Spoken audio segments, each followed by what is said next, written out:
I'm going to talk about the meditation I had on the second night after I was told that I had soul parents. The second night meditation was very visual. I recall it not like seeing a movie, it was very real to me what I saw. And so I want to describe to you something as though it was not imagined, because it was, just like Natalie Wood's name, thoughts that came to me outside of my own origin. And so my meditation went like this.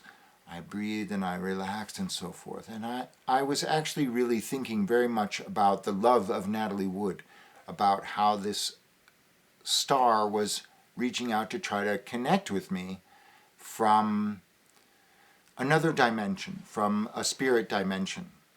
And as I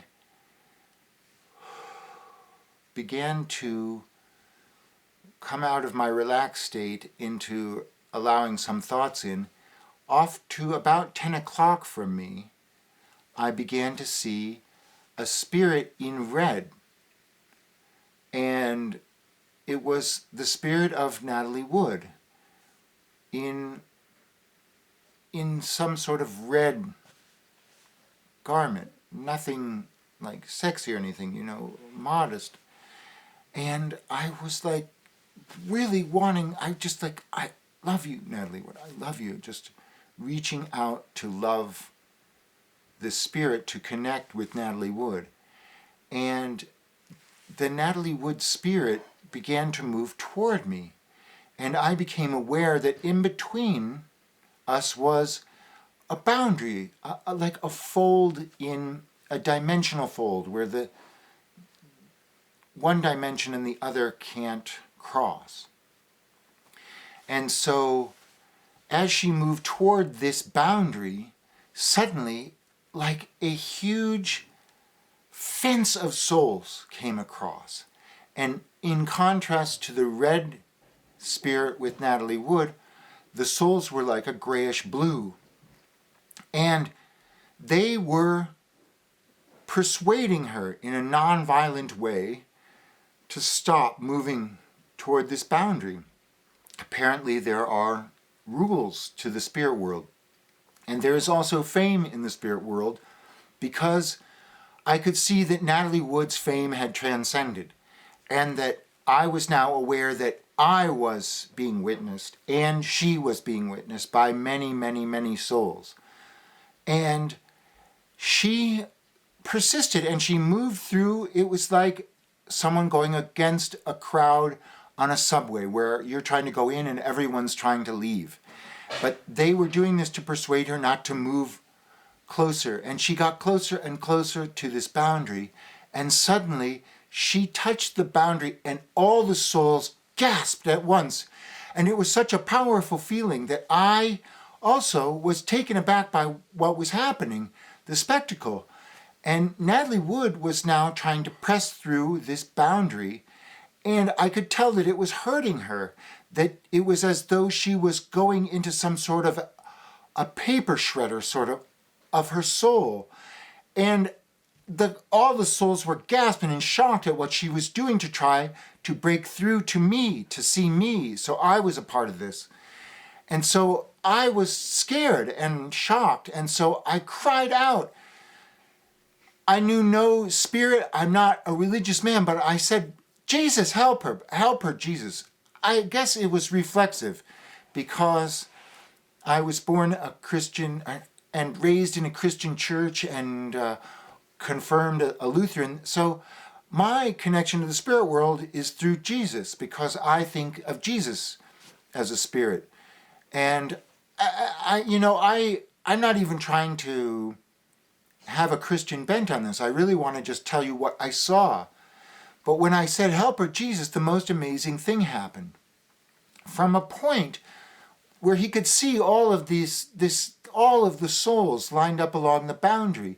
So maybe picture the arc of a soap bubble with a certain transparency, and the colors on the soap opera are the souls. But elevated by energy and love are certain souls that are moved off of the plane of the other souls through fame, and in the case of Jesus, to a really high, elevated point. Or, when I cried for Jesus, a light appeared, I should say. I saw a light. And what happened was, I cried, "Help her, Jesus," and I saw a light off to about 1 o'clock from me in a far distance, a white, pure light, and around Natalie Wood, where the spectacle was happening, where she was trying to break through, it was as though the dimension flooded with some sort of fluid or water. And I saw the soul of Natalie Wood drop down from this space she was in, floating in the water. And then from the white light, I saw the light transform into a dolphin and swim in and take the soul of Natalie Wood out to a point beyond where I could see. And it was the most powerful thing, because to me, I was seeing the way that what happened to Natalie Wood, what happened to her soul when she drowned, it was as though I was witnessing how her soul was saved when she drowned. But I was also witnessing how I had connected through love with Natalie Wood and through crying out for Jesus. And I could see for myself in belief how, when we have no one else to cry out for, when we have no love, if you cry for Jesus, he is at a place where he can see. And this soul came in and saved Natalie Wood. Now, before this night, I haven't gone to church in a long, long time. It doesn't reflect on that. It's just I was not normally into the sermons in churches or the atmosphere of the church. And so for me to even cry out for Jesus, I thought was really reflexive. As I said, I think everything I've been doing, I do whether I choose to or not.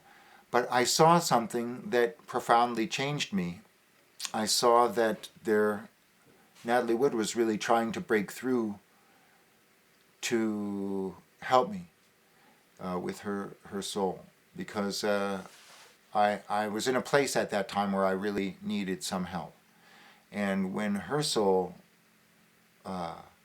was hurt, I cried for Jesus, and Jesus helped her. And this was the message of that meditation. And I've prepared a chart to show a timeline of these meditations, and I encourage you to stick with me for the third and fourth meditations, because in the third meditation I get back to Bodh Gaya, and I've noticed I've got quite a few viewers already on my Bodh Gaya. But I encourage you to watch the movie Phenomenon before I get to the fourth meditation, where I was struck by the meteor energy, because there is a Hollywood movie starring John Travolta that discusses a guy, an ordinary guy, who gets struck by a white light from the sky. And if you can see that movie, I'll talk about all the contrasts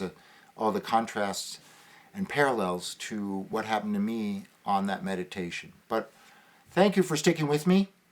Hopefully I can get this up and out there, and we can get some comments and feedback.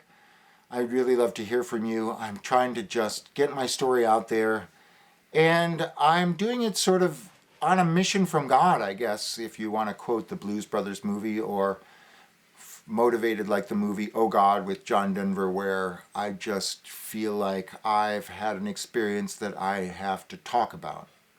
So please share, please stay tuned, and until next time, goodbye.